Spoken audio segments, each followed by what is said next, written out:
very fit, almost welcoming to a philosopher, or lover of wisdom. And as recently as last week, he was elected by the students of Omicron Delta Kappa Honor Society as this year's faculty inductee. You can tell that he is a student favorite. He's an excellent professor and very talented in the classroom.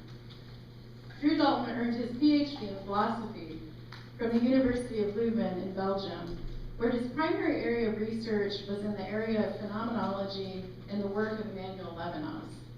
Dr. Dalton is a recognized expert on Levinas, whose thought is the subject of his published book, Longing for the Other, Levinas and Metaphysical Desire. Professor Dalton is also the author of numerous journal articles, chapters in collected volumes, and a sought-after speaker. From Boston to Nottingham, Indiana to Idaho, Saskatoon to Lakeland, Dalton is passionate and extremely capable of making his work relevant and accessible.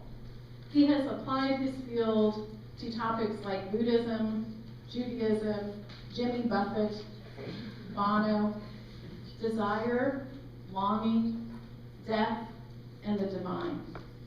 This evening, he will tackle the future of life on Earth.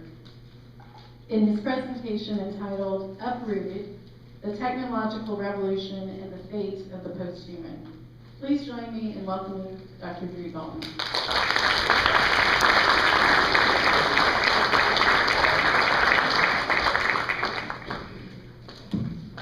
So I tend to speak quite loudly. I hope that won't be a problem. I'm going to try to move the mic a bit away so that I don't yell at you.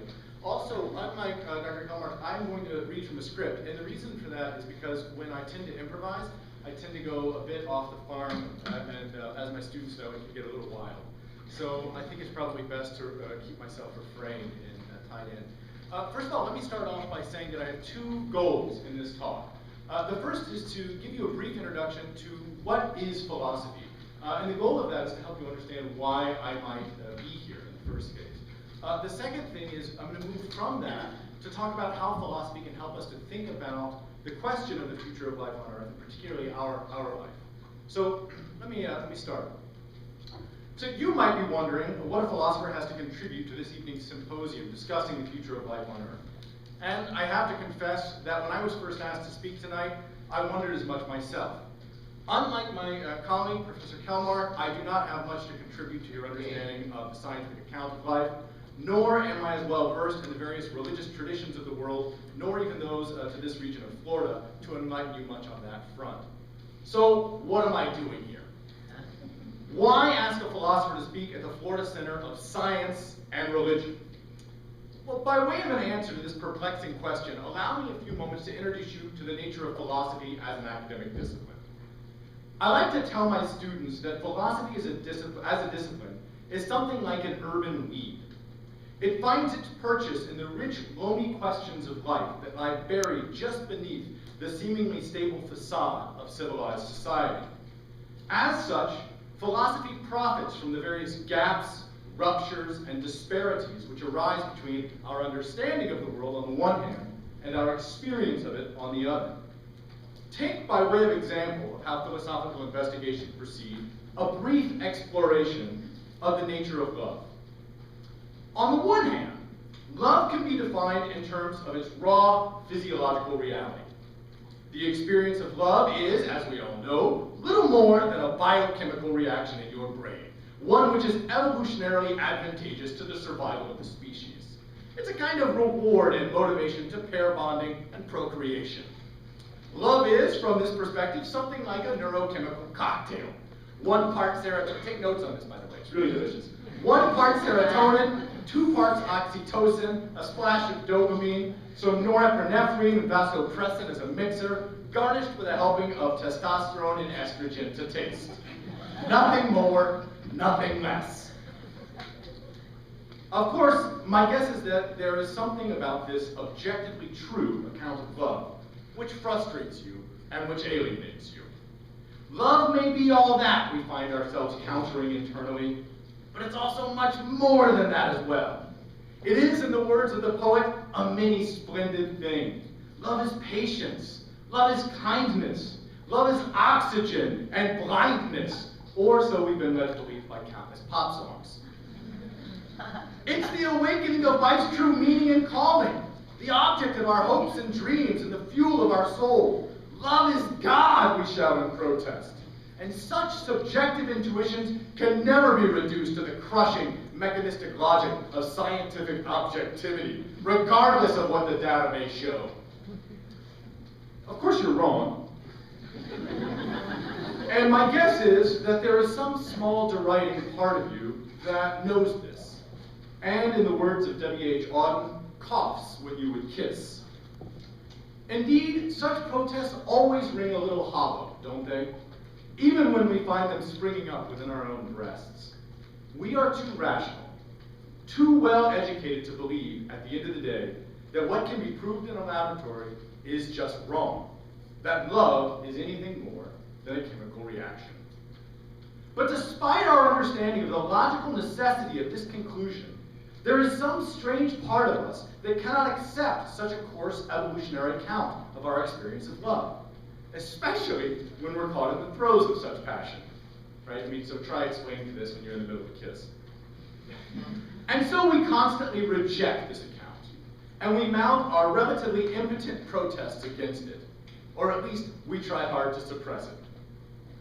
It's this uncanny disconnect, this all too manifest disparity between our objective understanding on the one hand and our subjective experience on the other hand, that is the fertile ground of philosophical research. Now, make no mistake here. What motivates the philosopher is not some benevolent desire to reconcile disparities of this sort. Philosophy is no meddler, nor mediator in the divorce proceedings of your intellectual life. There is nothing this philanthropic in the philosophical enterprise. Instead, what philosophy is interested in is the simple existence of this disparity in the first place. It's not the aim of philosophy then to bridge such chasms, but to explore them. Put another way, philosophy is less interested in helping you solve the fundamental questions of human life than it is in asking why they're questions to begin with. It's more interested in laying bare what the existence of those questions reveals about the kind of beings that ask them. That is the kind of beings that we are. I mean, I think one of the best definitions of humanity that I've ever heard is it's the kind of being that asks questions about its being. Take the classic question of the meaning of life. What philosophy attempts to do is reveal the grounding assumptions behind the asking of this question. It asks to the inquirer, what makes you think that life should have a meaning in the first place? And, moreover, what does it say about your nature that you're concerned with this question? In other words, what philosophy is interested in exploring is the apparent disconnect between our life as such and what we feel like it should or must be. That difference between life as we find it and whatever it is we suppose its meaning is, whatever we hope it is.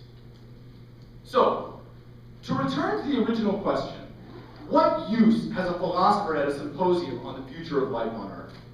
Well, allow me to assume, if you will, that when you ask this question, it's because you're concerned not merely with the future of some life on Earth, some single-celled protozoa, for example, or the life of a rather complex fungus. I mean, this is what I love about Professor Kellmark's sort of irony. Like, some of these things are doing quite well. Cockroaches are doing well, mold slimes are doing well. But when you ask the question of the future of life, what I assume you're really interested in is the future of your life on Earth, or at the very least, some life which resembles it. That is, in asking the question of the fate of life on Earth, what you're really asking about is the fate of human life on Earth. And this is a significant question to have, especially concerning the increasingly apparent ecological crisis, not to mention the unquestionable reality that we're about halfway through our sun's life cycle, the end of which will not only mark the destruction of human life on Earth, but the total erasure of any trace of our existence on this planet. Now, from a philosophical perspective, to ask this question properly, we must first ask another, much more basic question. That is, to ask the question of the fate of human life, we have to ask a more preliminary question. Namely, we have to ask what we mean by human life. We must ask, in other words, what we mean when we identify ourselves as humans. What is the nature of that life you hope to see continue? What is it that makes it particularly human? Now, unfortunately, this is a question which is not very easily answered. Indeed, it's a question which has fueled philosophical debate for millennia. The source of the debate is the fact that, in much the same way as we saw with love, there's an apparent aperture and discontinuity in our understanding of ourselves as human. On the one hand, we can define the human in purely objective physical terms. That is, we can appeal to a list of brute material facts regarding our corporeal existence. Therein, we find ourselves dangling from a divergent branch of hominoid evolution, an ape descendant with 23 chromosomal pairs received from its parents. Following this recognition, we can assert fairly definitively that the modern human seems to have sprung up somewhere in Africa around 12,000 years ago, and seems to be distinguished from its closest ape relatives at the genetic level by a slim margin of less than 1%. To this, we can add the accidental details of our anatomical structure, which, as you know, generally consists of 2 legs, 2 arms, and a certain number of fingers and toes, some of which are oppositional, by the way, making us upright bipeds capable of grasping tools. In addition, we could describe how, in proportion to our body size, human beings have a relatively large cranial capacity, which has allowed for the development of a slightly more complex brain, and as a result, mathematical reasoning, temporal planning, and complex problem solving, as well as sign recognition and language use. Finally, if we were feeling frivolous and a little bit sort of romantic, we could add some descriptions, hopefully demurely, of the various ways in which we organize ourselves interpersonally in order to facilitate the survival of our species. Again, it's probably best to do that in not mixed company. But in hearing this litany of clinical details, we find something within us aggravated and chafed as we did before. Certainly, we find ourselves guffawing. Human life is more than some finite set of objective data. The meaning and nature of our existence can never be reduced to the confines of such scientific terms. What about art, culture, ethics, or indeed love itself, we could argue? Isn't this some testimony to something greater within us that can be ascribed to a mere 1% differential? Don't these things testify indeed to the presence of some divinity within us, some spiritual or metaphysical difference, which can never be observed under a microscope or dissected in a laboratory? Well, no, they don't. Or at least, not necessarily so. And frankly, if you're honest with yourselves, I think you'll see as much. But no matter how rational we may strive to be, we cannot help but feel some sort of disconnect here between our objective understanding of ourselves from a scientific basis and our subjective experience of ourselves. It's at this point that the value of philosophy to a discussion of the future of human life becomes apparent. Why, the philosopher wants to ask, is there this disconnect? What does it mean about human nature that it longs to project itself away from its corporeal reality and free itself from its material dependency? And how does this disconnect affect our contemplation of the future of human life on Earth? So what is it about ourselves that make us so insistent that we are more than our bodies? What is it about ourselves that make us insistent that there has to be something other to us? That, for example, the soul may not be, as it is for Aristotle, a projection of the body. But what is it about us that wants to reject these accounts? Philosophy, for its part, has long insisted on wedding the brute, objective, physical nature of human life with the much more subtle nuances of human subjectivity. Take Aristotle, who I just mentioned, who insisted at 300 BCE that any understanding of the human must begin with a recognition that the material substance of its body and the spiritual substance of its soul cannot be separated from one another, and that therefore any complete understanding of the metaphysical life of the human must begin with a thorough study of its physical nature, that metaphysics fundamentally comes after physics. It's interesting to note that the legacy of this philosophical insistence is testified to in the elementary roots of language itself. Take the word human, for example, which most scholars agree is derived from the Latinate root humus, meaning earthly. a word which seems to testify to an ancient recognition that what distinguishes human nature from that of the gods, presumably, is its connection with the earth, its material dependency. A similar connection is made in the Hebrew Adam, meaning man in the non-gendered sense, which is the origin of the name Adam, the first man. Adam in Hebrew literally means of the earth, or from the dust, referring to the human origins in the earth and its fundamental and inescapable material nature. For those of you who may have memorized Brooke when you were children, you know that the fruit of the field, as opposed to the ones that dangle from the vine, is Adama. So from the earth, Adam, right?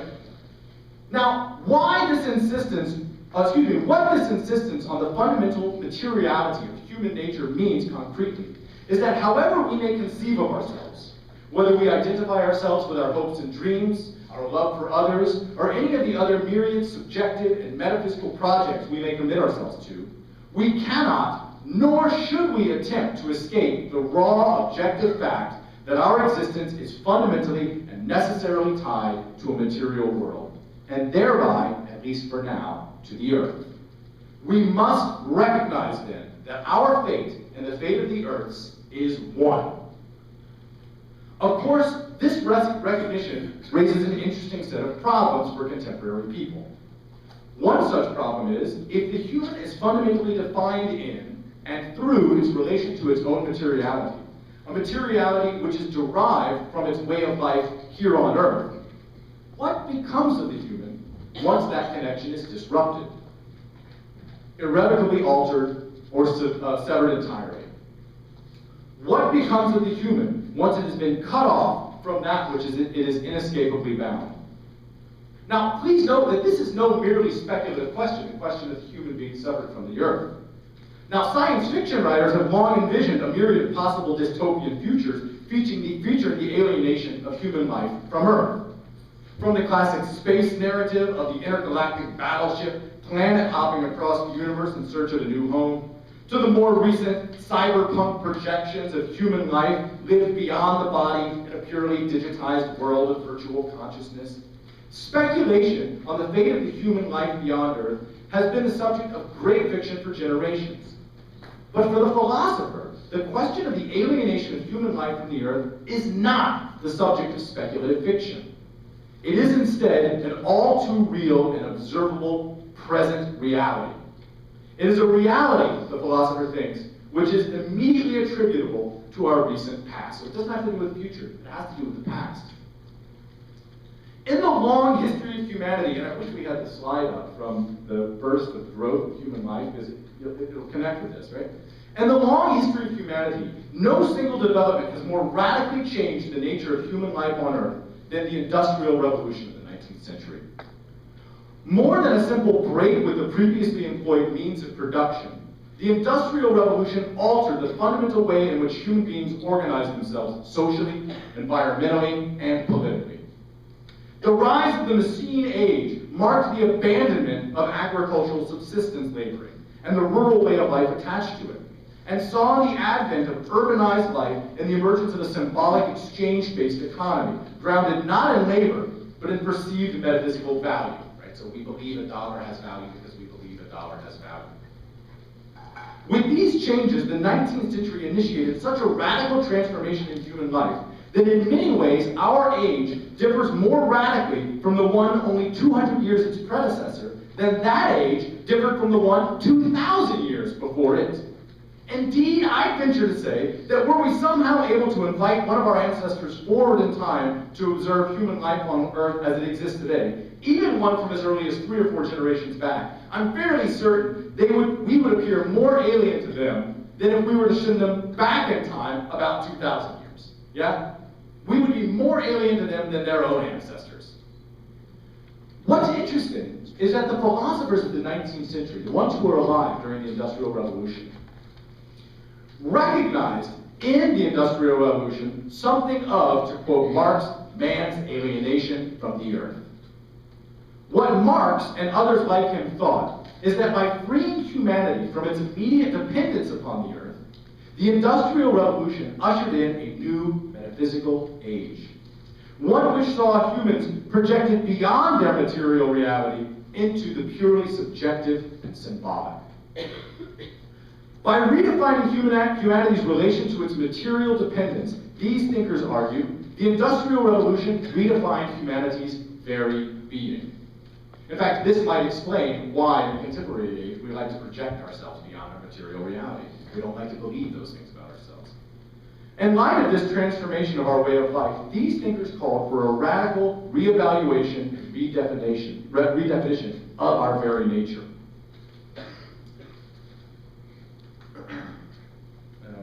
Many of the most significant philosophical works of the last 2 centuries, in fact, have been motivated by this demand. Take, for example, Friedrich Nietzsche's first major work, Human, All Too Human, in which he contemplates the history and the future of the human as one alienated from the earth and its material reality, a contemplation which led him to assert the need for a new way of conceiving of human nature, one which pushed beyond humanity as traditionally conceived. A similar preoccupation drove 20th century philosopher Martin Heidegger in his seminal essay, The Question Concerning Technology, where he argued that in light of the industrial and technological revolutions of the 19th and 20th century, the concept of the human must be abandoned altogether in order to make way for a new account of life on Earth. These questions have been summed up nicely and collected in the works of contemporary Italian philosopher Giorgio Agamben, who designates such endeavors the search for a post-human life. For Agamben and others like him, the question of the fate of human life on Earth is not a means of reckoning with some distant future, but a way of wrestling with the past and the present, a means of coming to terms with the Industrial Revolution. For Agamben, humanity is already dead. The question which plagues us now, he thinks, is who we are afterwards, who we are after humanity, and what the fate of this life will be. The real question is, put more pertinently, what are we to do with this new kind of life we find ourselves living? This way of life which projects itself beyond the earth. And moreover, is it one that we really want to live? Now, I'm not going to venture an answer to these questions. That's not my job. As a philosopher, I'm much more interested in multiplying such questions than I am in dissolving them. So instead of attempting some facile answer to them, let me conclude by asking a further question of my own. We have been beset of late in the popular media with visions of apocalyptic doom. The earth is in crisis, we are told, and indeed we have very good reason to believe, and life upon it is in jeopardy. And in the wake of the undeniability of climate change, our concern has turned to questions concerning the fate and future of human life on Earth, as the reality of this very symposium testifies. What are we to do, we ask? Where are we to go? How are we to survive? The response to these concerns have, of course, been myriad. But one of the most popular responses to them amongst the consuming masses, and by the way, by popular, I mean really in popular media, has come in the form of a renewed interest in space exploration, with at least the tacit hope of the possibility of extending life beyond Earth, right? Projecting ourselves into the stars, terraforming planets, this sort of thing. This fascination is testified to in everything from the all too surprising popularity of the recent Mars rover expedition. I don't know if you noticed, they had to reboot their servers. They had no idea that many people would be following what was going on with the Mars rover. It opened a Twitter account, for goodness sake. So we can see it in the surprising interest in the Mars rover, to the increasing number of films set in a near distant future in which humanity has moved off of Earth. I think of like Battlestar Galactica, Search for a New Earth, these sorts of things. My question and response to this fascination is a relatively simple one. Why is it more conceivable to the contemporary person to move beyond the Earth in order to survive than to simply return to it? Why, I wonder, is it easier for us to imagine the abandonment of the Earth entirely than the redefinition of our relation to it through at least a partial redefinition of our relation to industry and technology? Why is it, in other words, that it's easier for us to imagine the realization of any number of science fiction solutions to the current problem faced by life on Earth than to imagine the overturning of the source of our alienation and in a radical revolutionary return to earthly dwelling? It's in contemplation of this question, I think, that we can begin to realize the true nature of contemporary life, and empower ourselves to think more clearly about the possibilities which may be held out to us in the future. Thanks very much.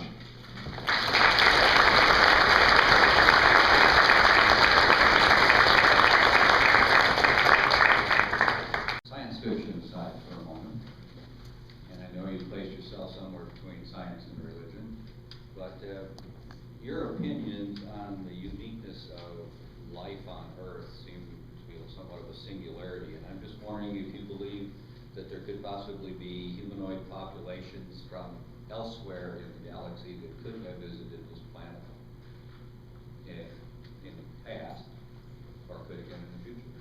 Yeah, I have no idea.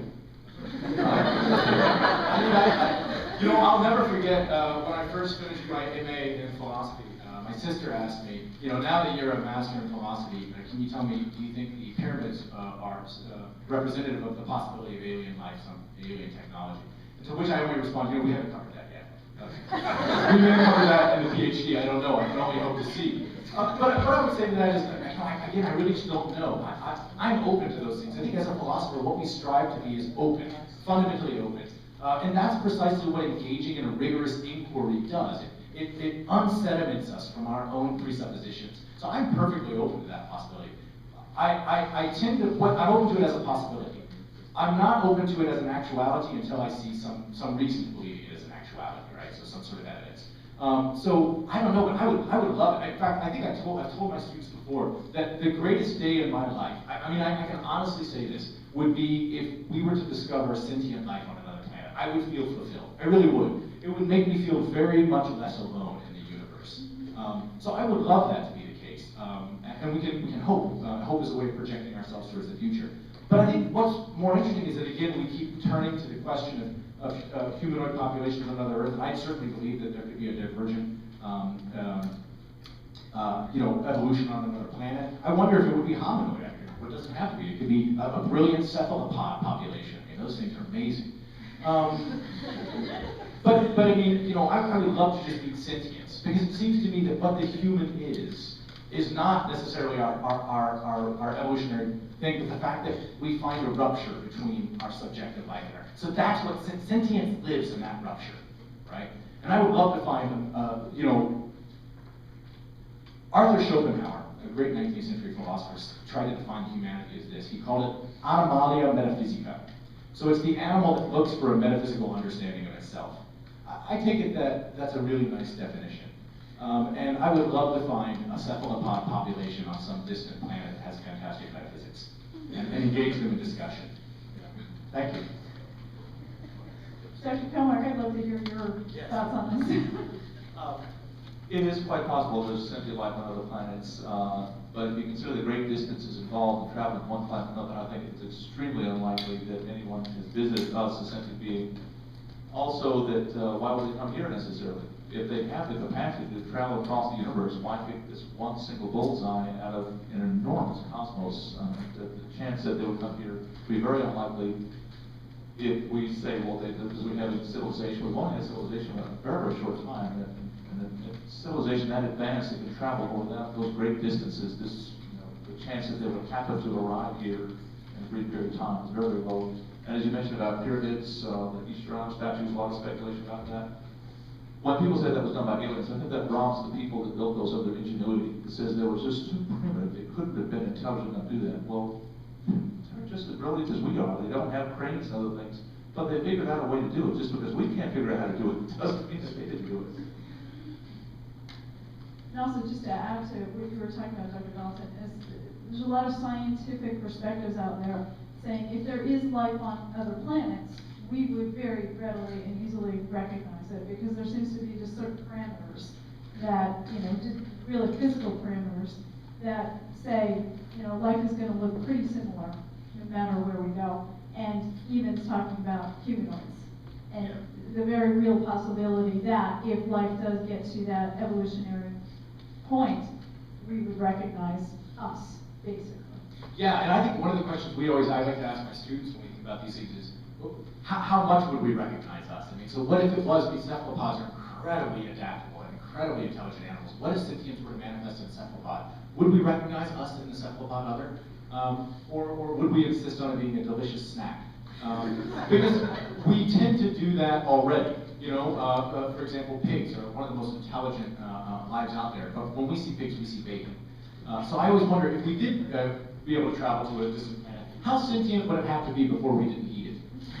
Because as Professor Kalmar mentioned, we are a species which hates competition, and that competition may even be in sentience.